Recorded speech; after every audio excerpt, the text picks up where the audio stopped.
মিটাৰটো connection দি লোৱা যাওক আৰু চাব যাতে কেতিয়াও লুজ নহয় কানেকশ্যনবিলাক।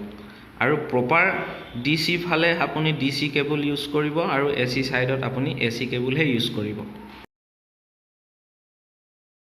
ইনভাৰ্টাৰটোৰ পৰা যিটো আউটগোয়িং ওলাই আহিছে সেই থ্ৰুৱেদি আপোনাৰ ACDB বক্সলৈ অনা হ'ল। ACDB বক্সৰ প্ৰথম আমি AC আৰ্থিঙৰ কানেকশ্যনটো কৰি লওঁ।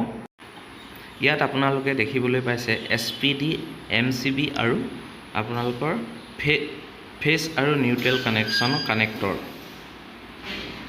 ACDB বক্সৰ পৰা আপোনালোকৰ মেইন ডিষ্ট্ৰিবিউশ্যন বৰ্ড বা আপোনালোকৰ লোডলৈ ছাপ্লাই দিয়া হয়।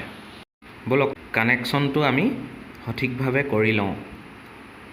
ফেজৰ জেগাত ফেজ আৰু নিউট্ৰেলৰ জেগাত নিউট্ৰেল আমি সঠিকভাৱে কানেকশ্যন কৰি আমি মেইন ডিষ্ট্ৰিবিউশ্যন বৰ্ডলৈ বা আপোনাৰ ঘৰৰ লোডলৈ আমি ছাপ্লাই কানেকশ্যনটো কৰি দিওঁ।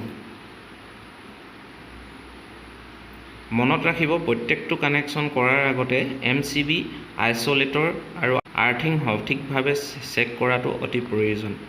লগতে কাম কৰাৰ সময়ত আপোনালোকে MCB বা ফিউজ কেতিয়াও অন নাৰাখিব। পৰাপক্ষত কাটি লোৱাটো ছেফটিৰ ফালৰ বাবে অতিকৈ প্ৰয়োজন। আশা কৰোঁ ভিডিঅ'টো আপোনালোকৰ ভাল লাগিছে। যদি কিবা নতুন শিকিবলৈ পাইছে তেন্তে লাইক, কমেণ্ট আৰু শ্বেয়াৰ কৰিবলৈ নাপাহৰিব। এনেধৰণৰ ছলাৰ আৰু ইলেক্ট্ৰিকেল ভিডিঅ' নিয়মীয়াকৈ পাবলৈ পেজটো ফ'ল' কৰি ৰাখিব। ধন্যবাদ।